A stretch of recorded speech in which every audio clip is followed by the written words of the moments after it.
I was traveling from North Carolina to Buffalo to visit my sister when my connecting flight was canceled because of a storm. The airline offered a ridiculous voucher for a cheap roadside motel on the outskirts of Scranton, Pennsylvania. I was exhausted, irritated, and just wanted to sleep a few hours before reorganizing everything in the morning. The motel was one of those with exterior corridors, but my room, 211, was on the second floor, in an interior hallway that seemed quieter. The carpet smelled like cheap cleaning product mixed with mold, and the door creaked when I closed it. I threw my suitcase near the bed, took a quick shower, and watched some TV just to distract myself. I didn't feel exactly comfortable there, but it was too late to look for another place. Around 1 in the morning, I paused the TV because I heard a noise in the hallway. It sounded like someone walking slowly near my door, dragging their feet slightly. That shouldn't have gotten my attention, but the way the footsteps stopped exactly in front of my room put me on alert. I stayed silent for a few seconds, trying to listen more carefully. That's when the first strange thing happened. I heard my name whispered very softly. It wasn't someone speaking through the door. It was coming through the peephole, that muffled sound like the person's mouth was pressed directly against the metal. I froze. I hadn't said my name at the front desk, I hadn't spoken to anyone in the hallway, and no one knew I'd been assigned room 211. Yet the voice whispered again, stretching out my name as if testing my reaction. By reflex, I looked at the door as if I might see a shadow beneath it. Nothing. No light, no movement, only that silence that felt even heavier after the whisper. My first thought was that maybe someone at the front desk had said my name and someone overheard it, trying to make a stupid joke, but that didn't make sense. I had checked in only by showing my card and ID, barely speaking a word. I sat on the edge of the bed trying to understand what was happening when I heard the voice again. This time it was even quieter, almost like a breath, but unmistakably saying my name. The way it sounded, so close to the metal, made me feel like if I put my eye to the viewer, the person's mouth would be right there on the other side. I approached the door slowly, too afraid to look directly through the peephole. I pressed my ear against the wood, trying to hear if someone else was in the hallway. Nothing. No footsteps, no rustling clothes, no breathing. Just silence. Suddenly, the peephole went completely dark, as if someone had covered it with their hand or was pressed so close against the door that they blocked all the light. I stepped back quickly, my heart racing so hard my hands began to tremble. I stood there waiting for some movement, some sound. The darkness in the peephole lasted 3 or 4 seconds, then returned to normal. There was no running, no slamming doors, no footsteps. Whoever was there had simply moved away without making a sound.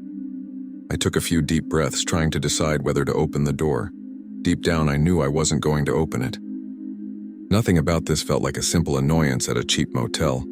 There was something wrong in the way the person moved or didn't move in the hallway. I decided to call the front desk. My voice came out more shaky than I expected, but I explained that someone was standing in front of my door whispering my name through the peephole. The attendant, who had sounded bored before I finished my sentence, changed his tone immediately. He said there was no one staying in the nearby rooms and that the floor was practically empty that night. He told me not to open the door and said he would check the cameras. While I waited, I paced the room, trying to hear anything outside. The hallway was still completely silent, the kind of silence that only exists when there is truly no one there. A few minutes later, the phone rang and I almost jumped. It was the same attendant. He said with a calmness that sounded almost rehearsed that he had checked all the cameras in my hallway. According to him, no one had appeared in that area during the time frame I described. The only thing the cameras captured was my peephole going dark for a few seconds, as if someone had really covered it, but no one was seen approaching or leaving. A chill ran down my spine when he said that, because I could still hear the whisper in my head saying my name.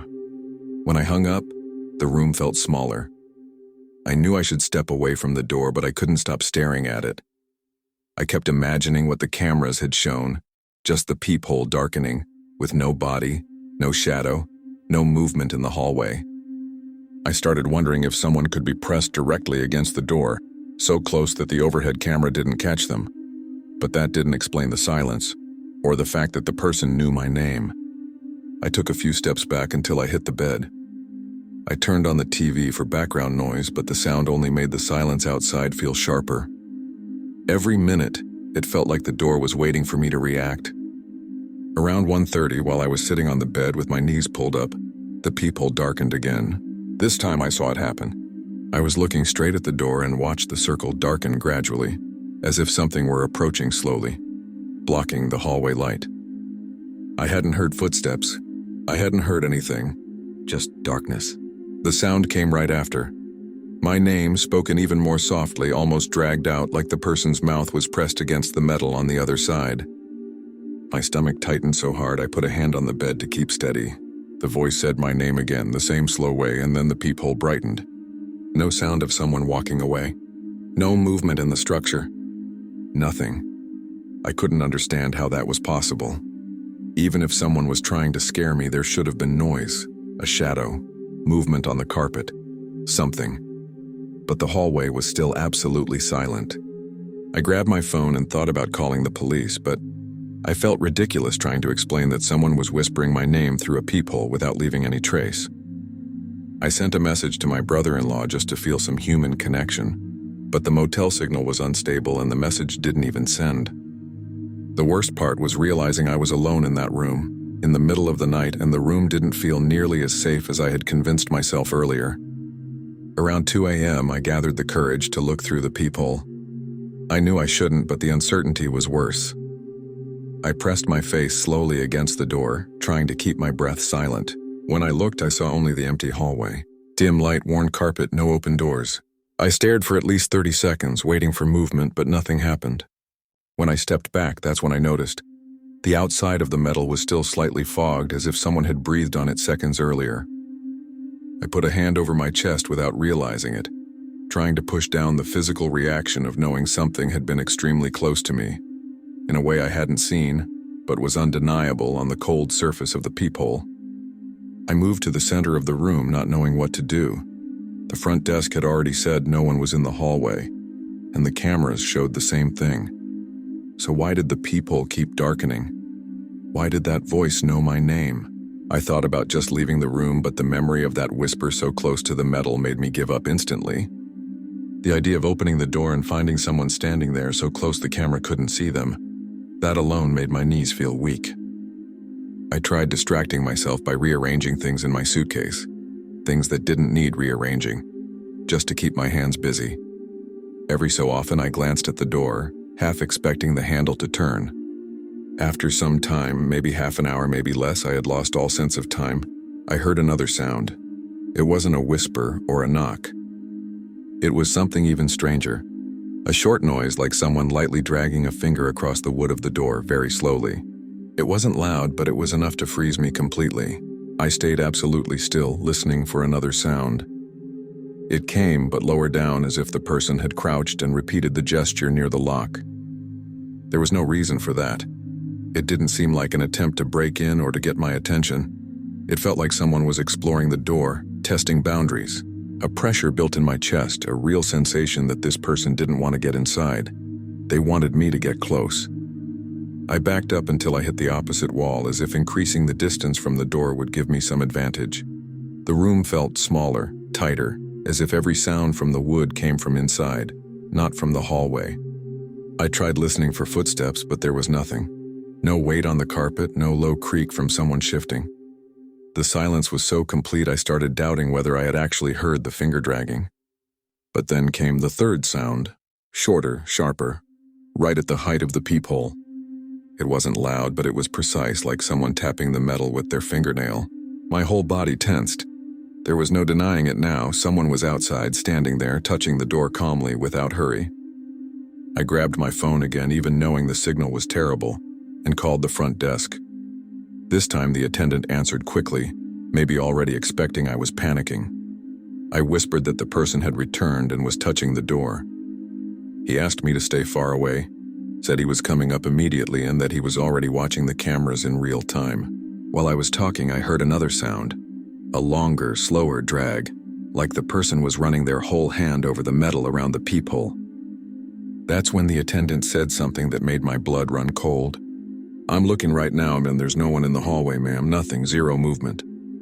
I stayed silent, gripping the phone far too tightly, hearing that sentence loop through my head while someone, unmistakably, was still pressed against my door.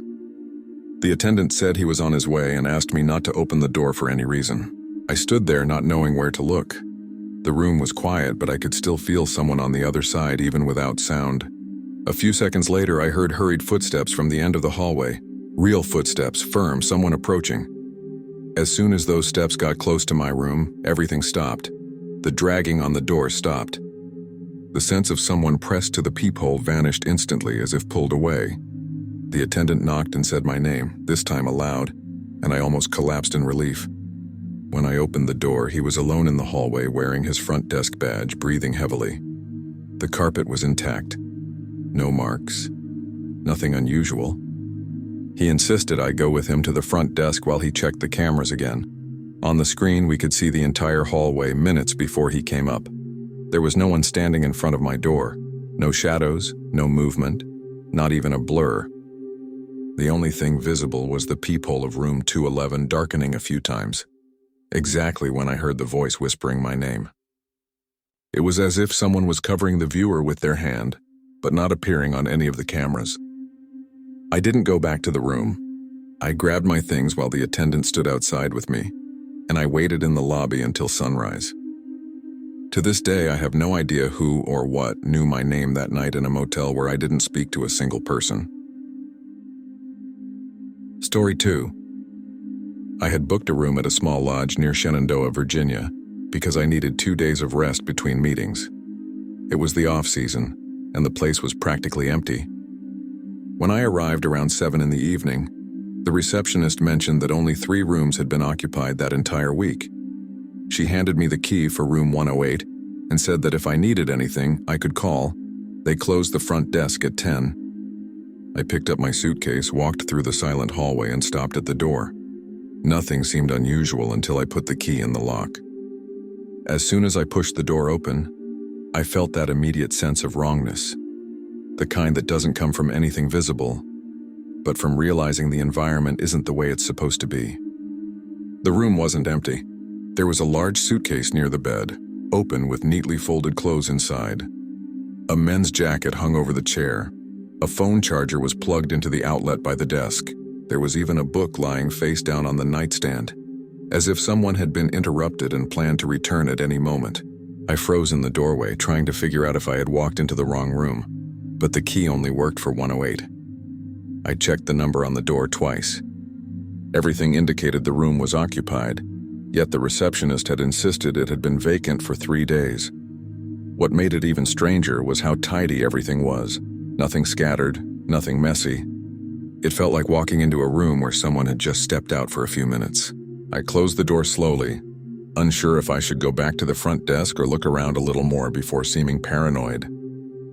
I stepped inside, still holding the door handle, listening for any sign that someone might be in the bathroom or on the balcony. The lodge was old, and the floorboards made that hollow sound when you walked, but I still tried to move as quietly as possible. I called out a hesitant hello, that uncomfortable tone you use when you don't actually want anyone to answer. Nothing. The bathroom was empty, lights off, no steam, no damp towels. The balcony was dark, with the door locked from the inside. Still, the sensation that I was invading someone's space was so strong that I actually reached into my pocket to grab the reception card. That's when I noticed another detail that unsettled me. The bed was made perfectly smooth, but there was a slight indentation on the pillow. Not deep, not fresh, but the kind of impression that disappears quickly if untouched. Either someone had slept there very recently, or the room hadn't been vacant at all. I decided to go back downstairs and talk to the receptionist before touching anything. When I explained what I had found, she looked genuinely confused. She repeated that room 108 had been empty since the last guest checked out 3 days earlier.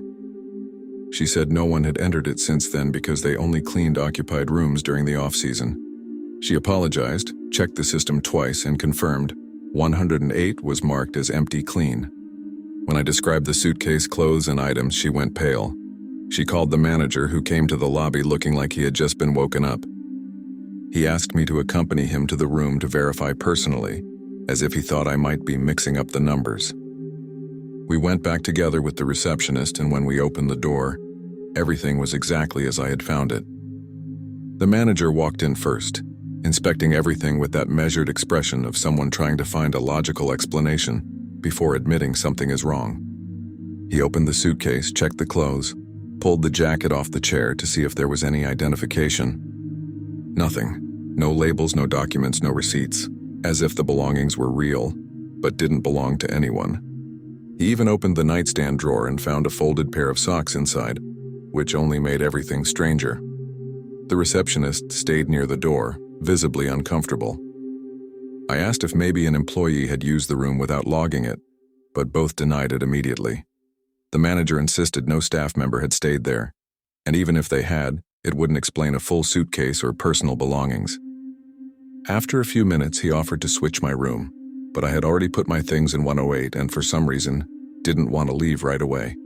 Maybe stubbornness, maybe irrational curiosity. When they left, I was alone again in the room. The door closed and the silence returned, and heavier than before. I took off my shoes, placed my suitcase in the corner, and tried to act like this was just some administrative mistake. It was almost midnight, and I was too tired to keep overthinking it. I took a quick shower and returned to the bed. The feeling that the room already belonged to someone wouldn't leave my mind. I avoided looking at the open suitcase because it made me feel like someone would walk in at any moment to retrieve it. Still, I forced myself to lie down, turned off the lights and left only the lamp on. I didn't fall asleep, but drifted in that strange space between dozing and consciousness when I began hearing something impossible to ignore. A slow breath coming from beside the closet. At first, I thought it was wind coming through a crack somewhere, but the more still I remained, the clearer it became. It was human, rhythmic, slow. The kind you make when you're trying not to draw attention. I sat up carefully, trying not to make the mattress creak, and stared at the closet. The door was closed, but not completely. There was a gap less than a finger wide, just enough for the lamp to cast a thin line of yellow light along the edge. The breathing was coming exactly from there. I didn't know whether to call the front desk, open the door, or pretend I didn't hear anything. My body froze, and I think I spent a good 30 seconds trying to figure out if this was actually happening or if fatigue was playing tricks on me. But then I heard another sound, the carpet being compressed as if someone inside had shifted slightly. My heart started beating so hard I felt it in my neck. I reached for my phone without taking my eyes off the closet, but it was on the nightstand on the opposite side of the bed. The distance felt enormous.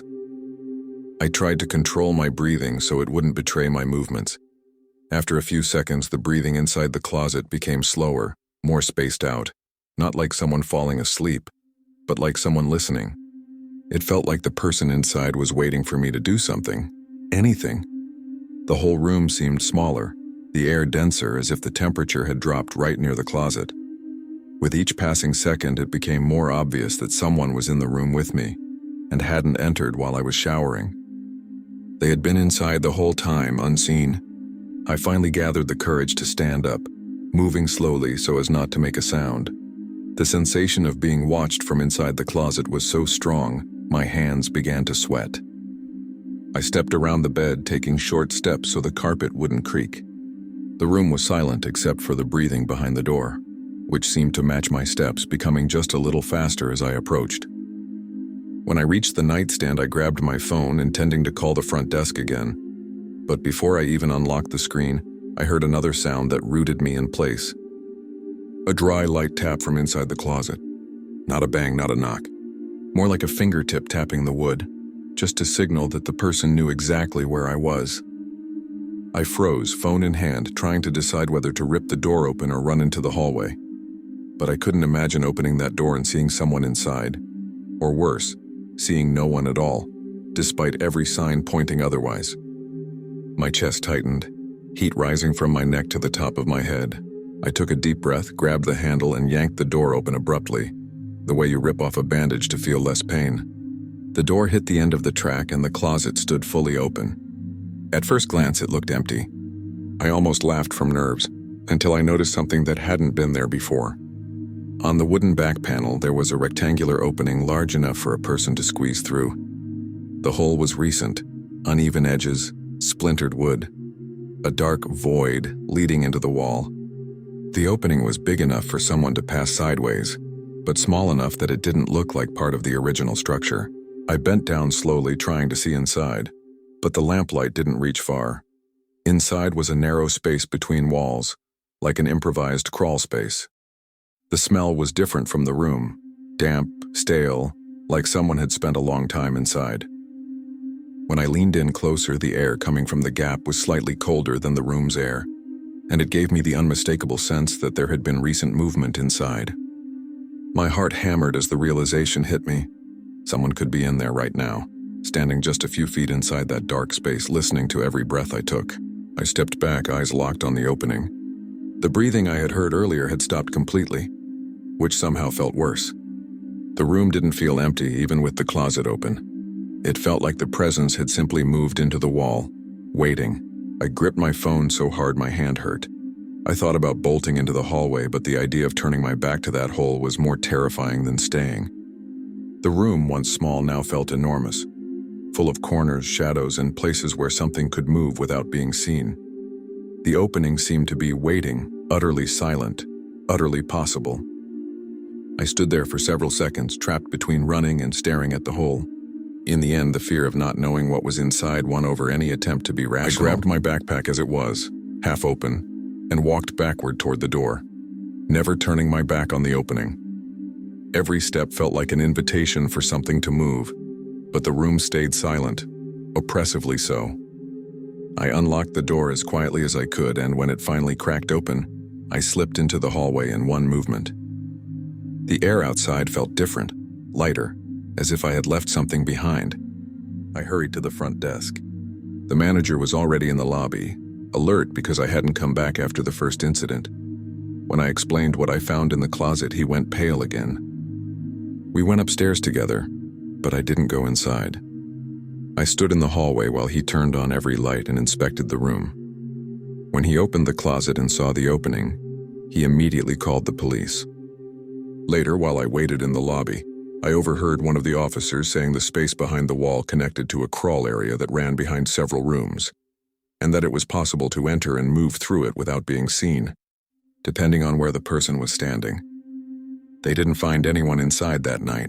They also never figured out who the suitcase, clothes, or items belonged to. I switched rooms, but I didn't sleep until the sun came up. And since then, I've never been able to enter a hotel room without checking the closet and what might be behind it. Story 3. I was traveling for work to Richmond, Virginia, and the company had booked me a modern hotel near downtown. It was one of those places with overly bright hallways, a constant smell of new carpet, and a silence that feels artificial when the building is almost empty. I arrived in the late afternoon, exhausted after a long meeting, and all I wanted was to take a shower and go to sleep early. My room was 514 facing the street, and the room next door, 516, seemed to be unoccupied since I didn't hear a single sound from the moment I checked in. I spent some time organizing my suitcase, turned on the TV just to have some background noise, and tried to relax. The plan was to wake up early and leave before 7, so I really needed the rest. Around 1 in the morning, I woke up to a strange sound. At first, I thought it was something in the hallway, like a door being closed too hard, but then I realized it was coming from the wall beside my bed. It was a dry, rhythmic knock, always at the same interval. It didn't sound like construction, didn't sound like plumbing, and it wasn't loud enough to be someone dropping something. It was intentional, as if someone were hitting the wall with an open hand, trying to get the attention of whoever was in the room next door. I stayed still for a few seconds, listening to that repetitive sound, trying to remember whether I'd heard anyone enter 516 during the night. I hadn't. And judging by how many empty parking spots I'd seen earlier, I knew the hotel was almost empty. Even so, the knocking continued, as if waiting for a response. I sat up in bed, still groggy, staring at the wall as if that would somehow help me understand what was happening. The knocking wasn't aggressive, but it had a very specific rhythm. 3 knocks, pause, 3 knocks again.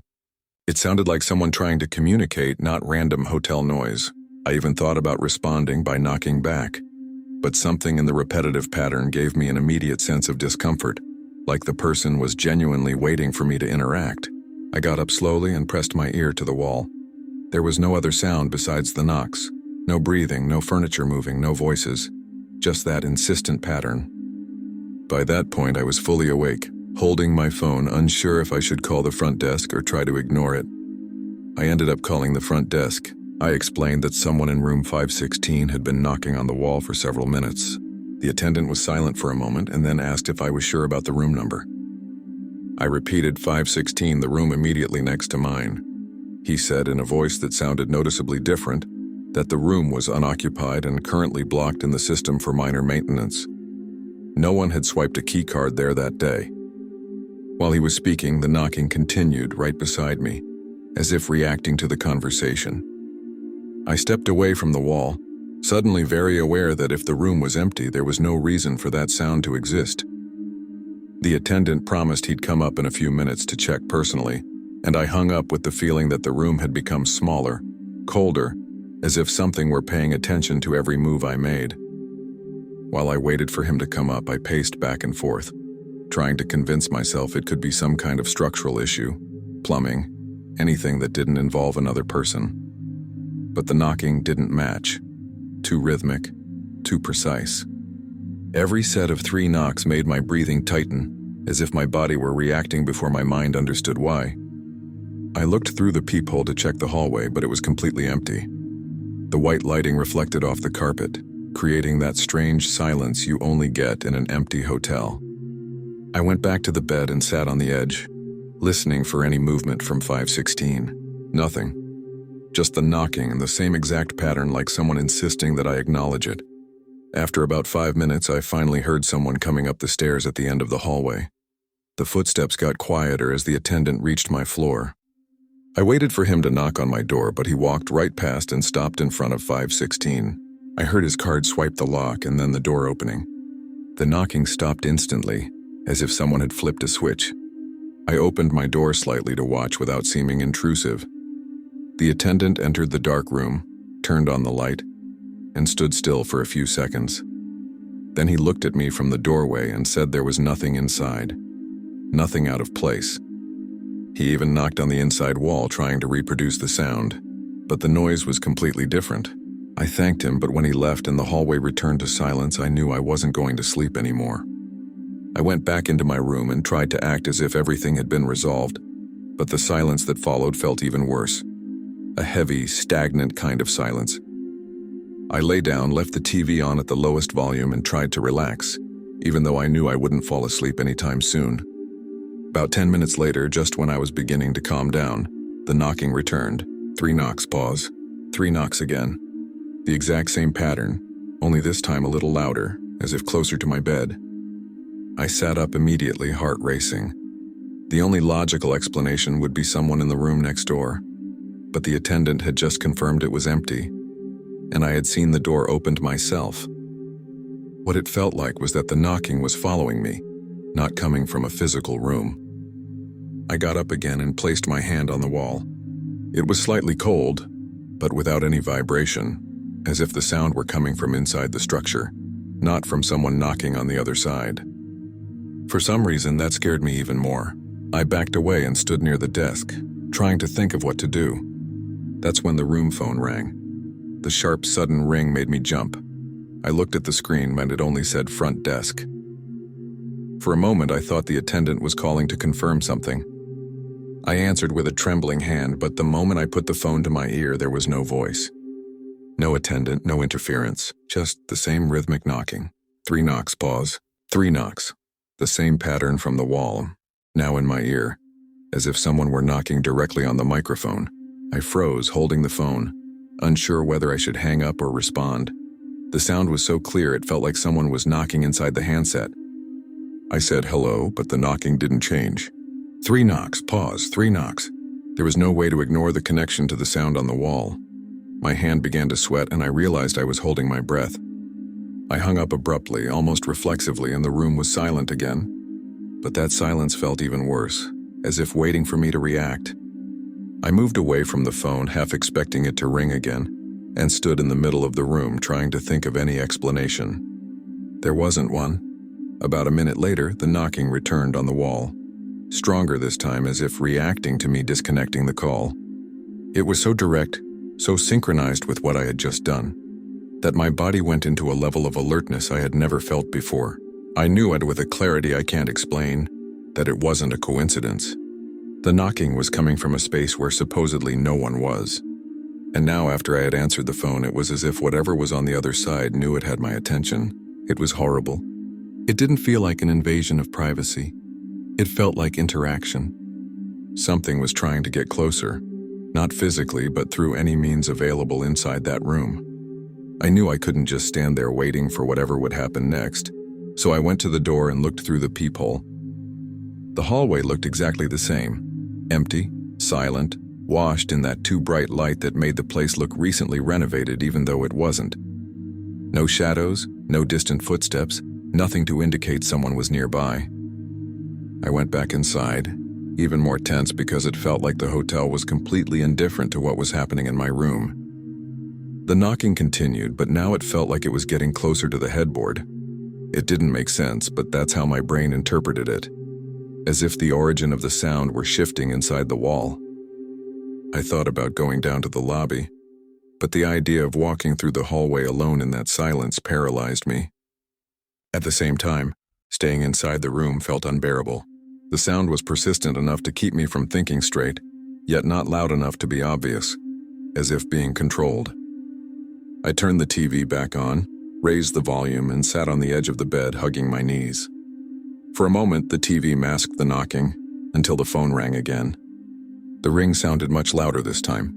I hesitated before answering, but the idea of letting it ring seemed worse. I picked up slowly, took a breath, and put the phone to my ear. The moment it touched my ear, the knocking returned, the same rhythm but louder now, clearer, as if the source were inside the room. It was so vivid I nearly dropped the handset. No voice, no breathing, just 3 knocks, pause, 3 knocks. I backed away, heart pounding so hard it hurt. That's when I noticed something for the first time. The knocking on the phone and the knocking on the wall were slightly out of sync, like the sound was coming from 2 different places, repeating the same pattern. My stomach twisted. This wasn't a message. It wasn't a plea for help. It was someone, Mike or something, trying to contact me through every possible channel inside that room. I didn't wait for a third call. I hung up, grabbed my things exactly as they were, and left the room without looking back. The silence in the hallway was almost comforting, proof that at least out there I had distance. I took the stairs to the lobby, not wanting to risk the elevator, and told the attendant I wasn't staying on that floor anymore. He didn't ask many questions. I think my expression explained enough. I switched rooms that same night to one far from 514 and 516, but even then I couldn't sleep. The sound still echoed in my mind, and that perfect, insistent, almost calculated rhythm. To this day, whenever I travel for work, the first thing I do is press my ear against the hotel wall, just to be sure no one or nothing is trying to get my attention from the other side. Story 4. My wife and I were traveling through rural Ohio after visiting my family in Dayton. It was supposed to be just a quick stop to rest before continuing to drive the next day, so we chose a small, old hotel in a very quiet town, one of those places with 2 main streets and almost no movement at night. We arrived around 9, tired from the road, and the place seemed simple but clean. The receptionist, an older woman, mentioned that the hotel was practically empty during the week, and that if we needed anything, we could just call the desk. Our room was on the 2nd floor at the end of the hallway. Nothing stood out. A big bed, worn carpet, dim lighting. We showered, organized our bags, and watched some TV until we got sleepy. It wasn't comfortable, but it worked for the night. Around 11:30, we were almost asleep when we heard a soft knock on the door. Not aggressive, but firm. I thought it might be the front desk letting us know about something we'd forgotten, so I went to the door. Before I could even ask who it was, I heard a male voice say, "Night security maintenance, sir. I need to check the room quickly." The sentence confused me. The hotel was small, old, and no one had mentioned anything like that. I looked through the peephole and saw a man standing there, regular clothes, dark jeans, simple jacket, nothing resembling a uniform. He was holding a clipboard, but in a strange way, like he wasn't used to it. I went back to the bed and told my wife, who immediately became suspicious. She asked me not to open the door. I went back to the door and said, still with it locked, that we didn't need any kind of maintenance. The man replied immediately, as if he had been waiting for that. "It's mandatory, sir. I only need 2 minutes." The way he said mandatory didn't sound professional. It sounded improvised. My wife was already sitting up in the bed looking at me with that expression of, "Don't you dare open that door." Before I could respond again, the man tried turning the doorknob. Not forcefully, but insistently, like someone testing whether the lock was really secure. The metallic sound of that movement made my blood run cold. He said again that he just needed to come in for a moment, now in a lower tone as if trying to sound calm. But nothing about that situation felt normal. I stepped away from the door and called the front desk. I explained quickly that an employee was trying to do security maintenance, and the woman on the phone stayed silent for a few seconds before responding. She said, with a firmness she definitely didn't have when we checked in, that there was no night maintenance. None. They had no maintenance staff during the night shift, and if someone was at our door, he had not been sent by them. While I was on the phone, the man was still standing at the door. We could see the shadow of his feet under the gap. He tried turning the knob again, this time a little harder. My wife began to get genuinely scared and told me to stay away from the door. The receptionist said she was checking the cameras at that moment and asked us not to open the door under any circumstances. While I was still talking to her, the man outside stopped messing with the doorknob. For a few seconds, everything went completely silent. I slowly approached the door, not too close, trying to hear any movement in the hallway. Nothing. The receptionist asked me to confirm whether he was still there. I crouched and looked through the bottom gap. The feet were gone. No shadow, no footsteps walking away. It was as if he had simply stopped existing. The attendant said she was watching the cameras in real time, and that the entire floor showed absolutely no movement. A cold wave hit my stomach because the feet were there seconds earlier. My wife got up and turned off the TV as if that would help us hear better. The room fell into this heavy silence, the kind that makes it seem like the air itself has stopped. We stayed like that for about 10 minutes without hearing anything.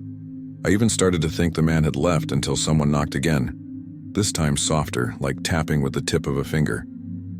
The sound was so sudden that my wife jumped. I rushed back to the phone, and the receptionist said she didn't see anyone in the hallway at that moment. She asked us to remain inside with the door locked because the night security guard was on his way up to check. Her voice was calm but tense. I could tell she was nervous. I hung up and we stood side by side staring at the door. The feeling wasn't that someone was trying to force their way in. It was that someone wanted to test us, to insist just enough to get a reaction. And somehow that was worse.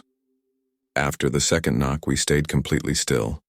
There were no more attempts to turn the knob, no footsteps, nothing to indicate the man was still outside. But we also couldn't be sure he was gone. My wife slowly paced around the room as if trying to find a safer spot, but the room was too small for that. All I did was back away from the door and keep my eyes on it, as if I'd be able to detect anything through sheer focus. The silence only made it feel more likely that someone was standing there, breathing quietly, waiting. With every passing minute, the tension grew. I tried to hear anything that might indicate the guard approaching, but the hallway was completely still. About 5 minutes later, we heard footsteps from the end of the corridor. Heavy footsteps, firm, consistent with what the receptionist had said about the security guard going upstairs. The difference between those footsteps and the sounds, or lack thereof, from the employee was striking. The guard knocked on our door and identified himself. When we opened, and with the chain on, we saw a uniformed man with a badge and a radio clipped to his shirt.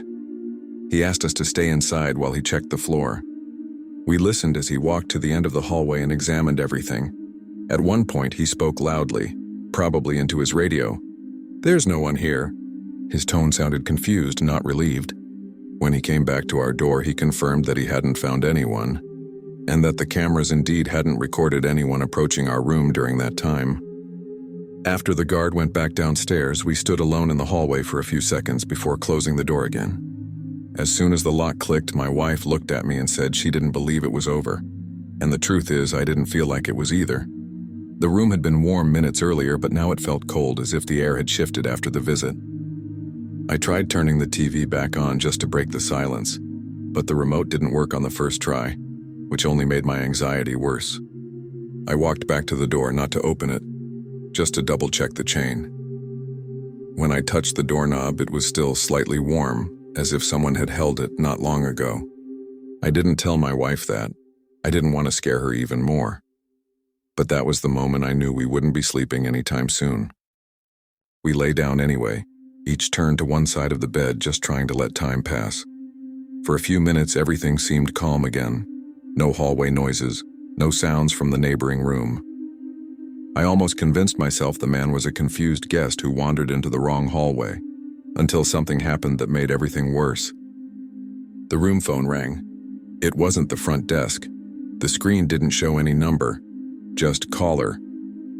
I answered, thinking it might be the guard giving an update, but there was no voice. Just a faint sound, like someone breathing too close to the receiver. It wasn't static, it wasn't interference. It was human breathing, slow and uneven. Exactly like what I had heard through the door when the man tried turning the knob. I hung up immediately and, without looking at my wife, said only, "He didn't leave." After that call, we both sat on the bed completely still. It was as if the room had changed size, smaller, more closed in, as if any sound could attract attention from whoever was outside. My wife held her phone tightly, but her hands were shaking too much to type anything. The worst part wasn't the breathing on the phone. It was the idea that the man knew exactly where we were and somehow had access to our room's phone line. The front desk wouldn't have forwarded a call without speaking first. The phone didn't ring again, but the silence afterward was almost suffocating. It felt like someone was standing in the hallway, waiting for the right moment to try again. 15 minutes passed.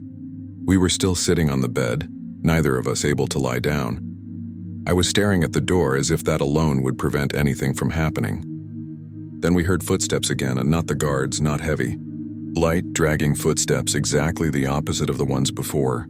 They came slowly, moving down the hallway until they stopped right in front of our door. This time there was no knocking, no attempt to turn the knob, just silence. A shadow appeared under the door for a few seconds, completely still. I held my breath. My wife covered her mouth to keep from making noise. The shadow stayed there for about 5 seconds, then slid away slowly, silently, as if the person were walking on the tips of their toes. After the shadow disappeared, we stayed silent for several more minutes, listening for any clue of where the man might have gone. Nothing. No steps going downstairs, no doors opening, no rustling clothes or jingling keys. It was as if he stopped existing the moment he left the frame of our door. My wife finally whispered that she wanted to leave immediately. We grabbed our things quickly, trying to make as little noise as possible. When we stepped into the hallway, it was completely empty, not even the feeling that someone had been there recently. We went down the stairs without stopping and headed straight for the front desk. The receptionist was pale, staring at one of the monitors. When I asked if she had seen anything, she only said, "He left the floor, but he never looked at the camera, not once." She showed us the recording. The man walking down the hallway, passing our door and continuing to the very end, without looking back, without running, without hesitating. But what terrified me most was that he never looked toward any of the cameras, as if he knew exactly where they were. And when he reached the end of the hallway, he simply slipped out of the frame toward the stairwell. But the stairwell camera never captured him going down. The receptionist insisted on moving us to another room, but we just wanted to leave. We checked out at 3 a.m, got back in the car and drove until we found another hotel in another town.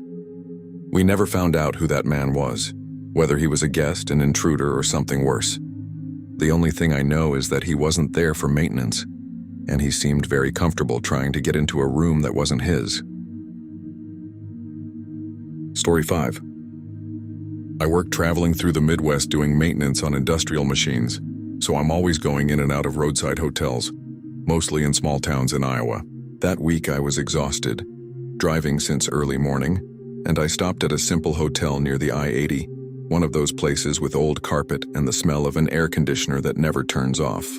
I checked in quickly, got the key card for room 212 and went upstairs. It was a long hallway lit by yellowish bulbs with spaced out doors and no sound except my own footsteps. The hotel was nearly empty. I only saw one trucker coming down the stairs when I arrived. I put my things away, took a shower, and went back downstairs to get something to eat. That's when I noticed the man standing at the end of the hallway for the first time.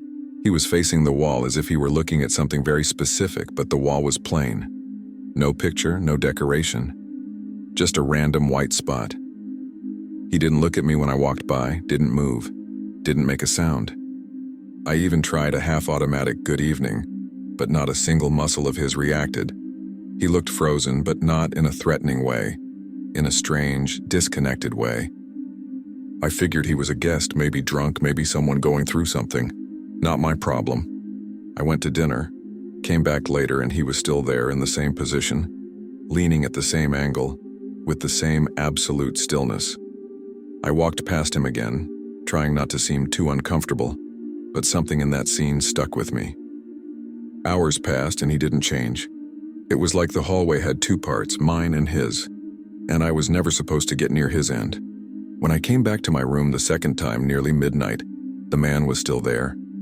Same posture, same distance from the wall, same motionless presence. The yellow light of the corridor cast a thin shadow beside him, and that made me even more uncomfortable because the shadow seemed more alive than he was. I walked slowly, trying not to look directly, but my brain recorded the details anyway. His clothes were simple, dark jeans and a light jacket, nothing remarkable. What bothered me most was that he didn't seem to be fully resting his feet on the ground, as if he were slightly leaning forward. I went into the room, locked the door, and tried to sleep. But the image of him standing there wouldn't leave my head. Something about his posture didn't fit the behavior of someone tired, drunk, or lost. It was something else.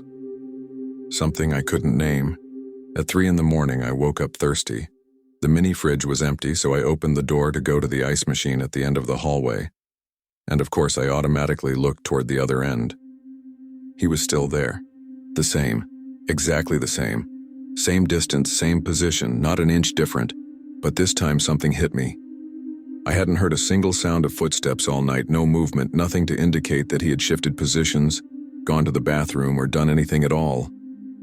It was impossible for someone to stand like that for so many hours in the same position, without moving. I closed the door slowly, as if that would prevent him from noticing I was watching. I sat on the bed with the irrational feeling that if I opened the door too quickly, he'd be closer. The next morning, when I left for work, he was gone. The end of the hallway was empty, lit by the faint light from the window.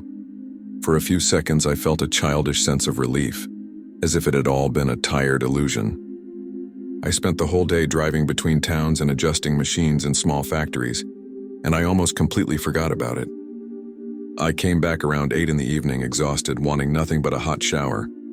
When I went up to my floor, I glanced down the hallway, and he was there again. Same posture, same clothes, same distance from the wall. Only now I knew he didn't stay there just when I was at the hotel. He appeared when I arrived. That made my stomach knot. I walked past him, pretending I hadn't seen anything. But the hairs on my arm stood up when I realized my footsteps echoed while his didn't. I entered the room and kept the door slightly ajar for a second, just to listen if he'd move or react. Nothing, no sound. I showered, turned on the TV, tried to pretend everything was normal. But every time I remembered the scene, my body reacted the same way. Tight chest, a sense of alert I couldn't ignore. Around 10:30, I needed to go down to the front desk to get a utensil they forgot in my food order. When I opened the door, before stepping out, my eyes immediately went to the end of the hallway, and this time I was absolutely sure his position was identical to the night before, as if he had been placed there. There were no marks on the carpet, no sign of movement, nothing like the stance of someone resting their weight. Just that motionless presence, as if he were waiting for me to notice him. The receptionist that night was a different person, a young woman more interested in her phone than anything else around her. I asked awkwardly if there was any staff member on my floor doing rounds. She said no, and that the hotel didn't even have fixed night security. I mentioned, trying to sound casual, that there was a man standing at the end of my hallway since yesterday. She looked up immediately, as if that made something click, but then gave a nervous smile and said it was probably another guest. But what bothered me was her tone, a mix of "I don't want to deal with this" and something that sounded almost rehearsed. I went back to the room with the strange feeling that she had heard something like this before, but chose not to say more. When I went back upstairs, the hallway was empty. The man had disappeared again. That made me even more nervous because I realized he didn't stay there. He appeared there when I was about to see him. I tried to read, but any noise from the building made me look at the door. By midnight, I decided it was pointless to keep scaring myself. The hallway light seeped under the door, that thin yellow strip bothering me as if something could pass by at any moment. I lay down, but I couldn't sleep. It must have been around 1:30 when I heard the sound. It wasn't knocking or footsteps, it was much softer. A faint dragging, almost a gentle friction coming from the end of the hallway. I got up slowly without turning on the lights and went to the door. The approach felt slow, as if I were walking through a space I wasn't meant to cross. I pressed my eye to the peephole, and he was there again. Same position, facing the wall, except this time his head was slightly tilted, like he was listening to something on the other side of the wall. I stared through the peephole for a few seconds that felt much longer. His posture was different, but just enough to make it clear it wasn't a coincidence. The tilted head, the body slightly closer to the wall, as if he were pressing his forehead exactly against the same spot he had been staring at from the beginning. I didn't hear breathing, didn't hear anything that would indicate emotion or real movement. But the tilt, that small change, made it seem like he was hearing something I couldn't. I stepped away, chest tight, trying to decide whether it was exhaustion making me hallucinate or something much more serious. My body reacted like there was real danger even without any concrete evidence. I sat on the bed, staring at the door, waiting for anything, a misstep, a shadow, a sound. Nothing happened for a few minutes. Then, for the first time, I heard something from him. It wasn't speech or knocking. It was a muffled, irregular sound, like someone breathing with difficulty. A suppressed sob. I froze. I stood slowly and went back to the peephole, even though I didn't want to see anything. When I looked, he was closer to the wall, almost touching it. His shoulders moved faintly, as if he were trembling. And then I heard it clearly. He was crying. Crying softly, like someone trying not to make noise. My heart was pounding because nothing about this made sense. A man standing for hours unmoving, now crying quietly at the end of a nearly empty hotel hallway. I thought about asking if he needed help, but my voice wouldn't come out. Before I could do anything, he spoke, still facing the wall without turning toward me. "They already got in." The phrase came out so low it sounded like a whisper trapped in his throat. When I heard those words, my whole body went cold. They already got in. It didn't make sense in the context, but the way he said it, without turning, without shifting, as if speaking directly to the wall, made it clear it wasn't random. I backed away from the peephole so fast I nearly stumbled. That hot wave of adrenaline shot up my neck, the kind you only feel when your brain finally registers real danger. I stood in the middle of the room, short of breath, unsure whether to call the front desk, run, or wait to see if he repeated himself. I didn't want to look again, but not looking felt worse, like turning my back would leave me open to something happening. 30 seconds passed in absolute silence. No footsteps, no sobbing, no repeated phrase. The hallway felt shut off. I finally gathered courage and looked again, convinced he'd still be there. But he wasn't. The hallway was empty from end to end. The yellow light seemed brighter, colder, as if his absence made everything too exposed. My stomach dropped again, because I hadn't heard footsteps leaving, no emergency door, nothing. He had vanished from the hallway the same way he appeared, without sound, without warning, without logic. I rested my forehead against the door for a few seconds, trying to understand how someone could disappear so fast, and why those words were stuck in my mind like a warning. I couldn't stay in that room after that. Even afraid of finding the hallway empty, or worse, finding him closer, I grabbed my bag, shoved everything inside, and left the room. The door made a sharp click as it closed, echoing far too loudly. The hallway was completely silent, and each step felt like it boomed against the old carpet. I went down the stairs almost running, trying not to look back. At the front desk, the night clerk was watching something on his phone. I asked if there were any guests on my floor besides me. He said no. I asked if anyone had shown up on the hallway cameras. He turned the monitor to me and showed nothing. Nothing in the last few hours. The hallway completely empty, even during the exact times I had seen the man standing there. When I mentioned what he said, they already got in. The clerk frowned as if trying to process it, but he had no explanation. I checked out right there around 2 a.m. The clerk didn't even ask why, he just printed the receipt and wished me a safe trip. When I stepped into the parking lot, I had the irrational feeling that if I looked up at the window of my floor, I'd see someone standing there. I didn't look. I got in the car and drove to the next open gas station, where I sat for almost half an hour trying to breathe normally. I've had strange experiences working on the road, but nothing comes close to that man standing at the end of the hallway, motionless for hours, quietly crying, saying a phrase that still echoes in my head today.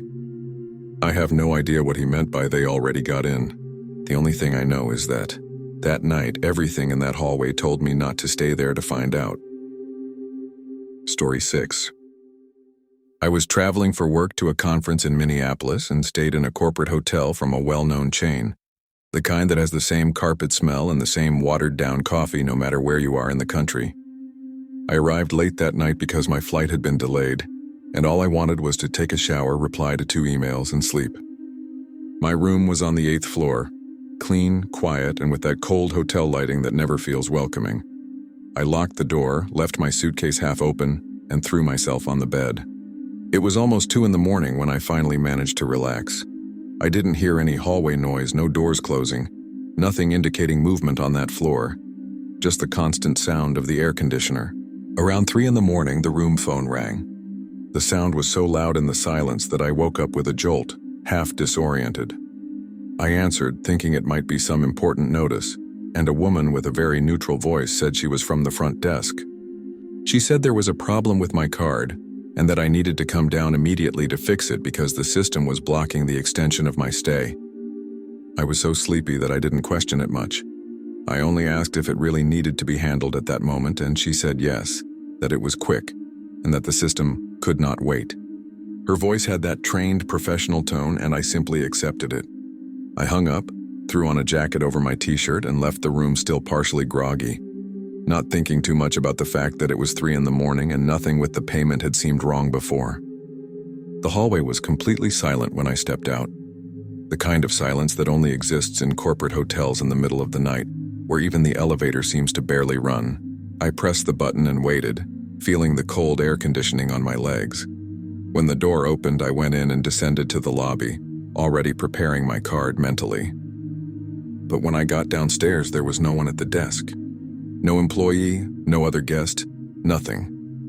The light behind the front desk was off and the counter was empty, no computers on. I said a hesitant, "Hello?" just to see if someone would appear. No response. I walked around to the side of the counter to check if someone was crouching or organizing something, but the space was completely empty. That's when something really started to bother me. The hotel was far too large to leave the front desk abandoned at that hour. I stood there for about 40 seconds, staring at the internal phone on the counter and trying to piece everything together. I started to wonder if I had misunderstood something, if maybe a new employee had stepped away for a moment, but the whole situation felt too strange. The lobby was lit, but with that cold, stagnant kind of light, as if no one had walked through in hours. The longer I stood alone in that huge space, the more absurd everything seemed. Why would someone call me with such urgency and then disappear immediately afterward? I went to sit in the nearby armchairs to wait, but the uneasiness only grew. The entire building felt hollow, as if I were the only person awake in it. After a few minutes, all I wanted was to go back to my room and forget that call ever happened. When I got into the elevator to return to my floor, I began to notice how tense my body was. I had the key card in my pocket, but I was gripping my phone tightly, as if I needed it for something urgent. The elevator ascended slowly with that cable-adjusting sound, and for the first time since traveling alone, I felt real discomfort being awake at that hour. When I reached the 8th floor, the hallway was just as silent as before, but now it felt wrong. The air was colder, almost still, and the lights seemed a little dimmer. I walked quickly to my room, checked the number to be sure I hadn't made a mistake, and went in trying not to overthink it. I locked the door, latched the chain, and leaned my back against it for a few seconds, taking deep breaths to try to calm the anxiety that was already out of control. But as soon as I stepped away from the door, the phone rang again. I didn't even let it ring twice. I answered immediately with a mix of irritation and fear. I said hello, already expecting some explanation, but on the other end I heard only silence. No background noise, no breathing, nothing. It was an open line. I kept saying hello a few times, but there was no reply. Then, out of nowhere, the call dropped. I looked at the screen, the same caller ID as before. Front desk. My stomach dropped because that was the moment I realized I hadn't confirmed anything in the first call. The woman had only said she was from the front desk. I never validated anything, and now the front desk was empty. The feeling that hit me was very clear. Someone was trying to get me out of the room. I began pacing around the room, trying to decide what to do. The idea of going back downstairs felt absurd, but staying there didn't feel much better. I called the front desk using the room phone, trying to avoid using my cell. It rang, and rang, and rang.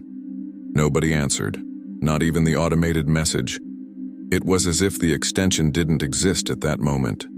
I looked through the peephole and the hallway was still empty, perfectly still. The sense that something was out of place was so strong that I couldn't rationalize anymore. I sat on the edge of the bed, my hands shaking. That's when I noticed something that made it even worse. The phone light was blinking, indicating that the previous call had been internal, made from inside the hotel. Meaning, it wasn't someone calling from outside as a prank. It was someone in the building. 5 minutes passed before I gathered the courage to call the front desk using my cell phone, but this time using the main number, the one on the hotel chain's website. A man with a sleepy voice answered, clearly on the overnight shift. I asked if there was any problem with my card, and he immediately said no, that everything was fine in the system. I then asked if anyone had tried calling me. He said no. "No one has called your room today, ma'am." The sentence gave me a physical chill, the kind you feel all the way down your spine. I told him exactly what happened. The call at 3 in the morning, the instruction to come downstairs, the empty reception, the second silent call. He was quiet for a few seconds, far too long, and then said in a much more serious tone, "This has happened to 2 people this month. Both were called at the same time of night and both had their rooms broken into hours later." The moment he said broken into, my whole body locked up. I asked what he meant, and he explained that in the 2 previous cases, guests had received similar calls, supposedly from the front desk, asking them to come downstairs due to a payment issue. They obeyed, left the room empty, and while they were waiting in the lobby for someone who never showed up, someone entered their rooms. They didn't take everything, just specific items, laptops, documents, cards, sometimes a suitcase. The police were called, but nothing was resolved. The employee also said they still hadn't figured out who was making the calls because they didn't show up anywhere in the internal system log. "It's like the calls never happened," he repeated. At that moment, a wave of real panic hit so hard that my hands went numb. I asked what I should do, and he said very clearly, "Don't open the door for anyone. Don't leave the room until morning. And if anyone claims to be staff, ask them to confirm through the hotel's main number. Don't use the room phone." His seriousness left no room for doubt. I thanked him and hung up. The room felt smaller, colder, as if something had shifted without me noticing. I approached the door again and checked the chain, the deadbolt, everything. I looked through the peephole. The hallway was exactly the same, completely empty. But for the first time that night, I had the very clear feeling that someone could be standing silently at the far end of that floor, waiting for me to slip. I turned off the lights, left the TV on low volume, and sat on the floor with my back against the wall farthest from the door, trying to control my breathing. I stayed there for almost half an hour, listening to every noise the building made. The air conditioner switching on and off, a wood panel popping, the distant sound of an elevator on another floor. Everything sounded louder than it should. I didn't want to look at the door again, but I kept doing it every minute, as if my body were checking on its own. At some point, I thought I heard a very faint sound in the hallway. Something like a soft, dragging step, not enough to identify, but enough to make my breath freeze. I waited a few seconds, then cautiously went to check the peephole. Nothing. The hallway was motionless, as if it were waiting for me to look away to shift again. I went back to the corner and pulled my suitcase close to me, I'm not sure why. Maybe instinct. Around 4 in the morning, the room phone rang again. The sound made me jump up so fast that I hit my shoulder on the wall. I approached slowly, staring at the screen. Again, front desk. The employee had been very clear about not answering, but hearing the phone ring repeatedly in that silence left me completely paralyzed. When I finally worked up enough courage to pull the cord from the wall, the ringing stopped. At the exact second my hand touched the device. It wasn't a coincidence. Someone was listening to what I was doing or watching somehow. I stepped back, trembling. The feeling at that moment wasn't just fear, it was the realization that the room was no longer a safe place. The man at the desk had told me not to leave until morning, so I climbed onto the bed, leaned my head against the wall farthest from the door, and held my phone like some kind of protection. The next several minutes were the longest of the night. Every minor noise made me hold my breath. The silence felt heavy, as if pressing in on the room. I kept my phone open to the call screen, ready to dial the front desk at any second. Almost 40 minutes passed without anything happening, until it finally began to get a little lighter outside. The dim, early morning light didn't bring immediate relief, but at least it broke that feeling that the entire hotel was frozen in time. As soon as the clock hit 6, I called the front desk again, and another employee answered, sounding much more awake. He confirmed the shift had just changed and apologized for what happened, though it was clear he had no idea how serious my night had been. He said I could safely come downstairs now, because the lobby was already busy. I went down with my suitcase within minutes, not even looking properly at the hallway. In the lobby, people were having breakfast, staff arranging trays, guests coming and going. Everything so normal it felt like a lie that hours earlier that same place had been completely empty. Before checking out, I asked if they had records of calls made to my room during that time window. He checked the system and said there were none. "Zero," he repeated. I left the hotel with the awful feeling that someone inside that building wanted me out of my room that night, and that the only reason they didn't succeed was because I came back up too quickly. Since then, in every hotel I stay in, I unplug the room phone before going to sleep. And I never ever answer a front desk call without confirming it first with my own cell phone. Thank you very much for your company until the end. Your support is what gives life to this channel. If these stories have caught you, don't forget to leave your like and comment on your opinion. And if you are not yet part of our community, sign up now to receive the next real horror stories.